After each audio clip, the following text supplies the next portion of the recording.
Hit man ಖ್ಯಾತಿಯ ರೋಹಿತ್ ಶರ್ಮಾ ಅವರು ಮತ್ತೆ ಹಳೆಯ ಬ್ಯಾಟಿಂಗ್ ಫಾರ್ಮ್ಗೆ ಮರಳುವಲ್ಲಿ ಯಶಸ್ವಿಯಾಗಿದ್ದಾರೆ. ಆಸ್ಟ್ರೇಲಿಯಾ ವಿರುದ್ಧದ ದ್ವಿತೀಯ ಏಕದಿನ ಪಂದ್ಯದಲ್ಲಿ ಅರ್ಧ ಶತಕವನ್ನ ಬಾರಿಸಿ ಮಿಂಚಿದ್ದಾರೆ. ಜೊತೆಗೆ ಹಲವು ದಾಖಲೆಗಳನ್ನ ಉಡಿಸ್ ಮಾಡಿದ್ದಾರೆ.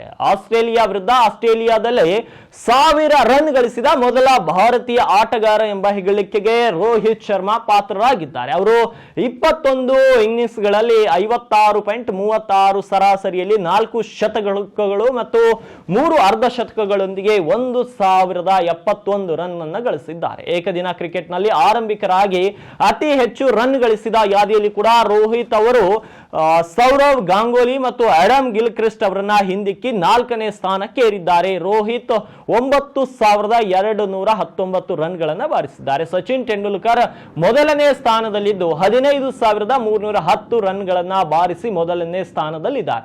ಅಡಿಲೇಟ್ ಪಂದ್ಯದ ಆರಂಭಿಕ ಹಂತದಲ್ಲಿ ನಿಧಾನಗತಿಯ ಬ್ಯಾಟಿಂಗ್ ನಡೆಸಿದ ರೋಹಿತ್ 25 ರನ್ ಬಳಿಕ ಬಿರುಸಿನ ಬ್ಯಾಟಿಂಗ್ ಅನ್ನು ನಡೆಸಿದರು. 7 ಬೌಂಡ್ರಿ ಮತ್ತು 2 ಸಿಕ್ಸರ್ ಗಳನ್ನ ಸಿಡಿಸಿ 73 ರನ್ ಗಳನ್ನ ಗಳಿಸಿದ್ರು. ತಂಡದ ಪರ ಇವರದ್ದೇ ಗರಿಷ್ಠ ಸ್ಕೋರ್. ಇನ್ನು ಶ್ರೇಯಸ್ ಅಯ್ಯರ್ ಜೊತೆ 3ನೇ ವಿಕೆಟ್ಗೆ 118 ರನ್ ಗಳನ್ನು ಒಟ್ಟುಗೂಡಿಸಿದ್ರು. ಅಯ್ಯರ್ 61 ರನ್ ಗಳನ್ನು ಕೂಡ ಗಳಿಸಿದ್ದಾರೆ.